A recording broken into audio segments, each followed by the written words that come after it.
Bye.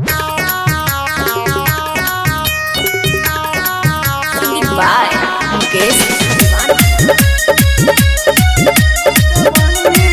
पूरा area में चलई हमरे रंगदारी।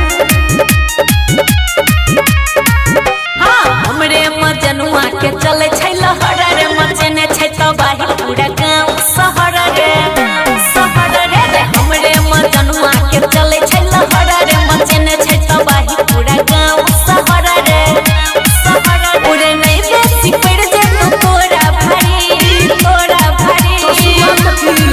भागलपुर पूर्णिया में चलई हमरे रंगदारी। भागलपुर सीतामढ़ी में चलई हमरे रंगदारी।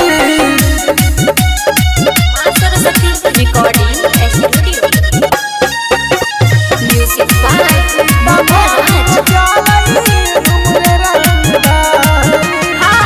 बड़का बड़का बाहुबली ठोके सलाम रे करे मडर मजनुआ हमर खुले याम रे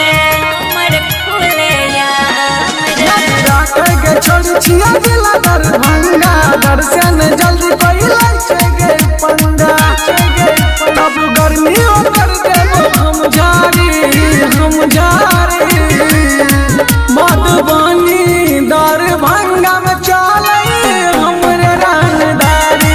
मधुबनी पूरा एरिया में चलई हमरे रंगदारी। से देख छियो Saraswati recording studio music by Darbhanga में चलई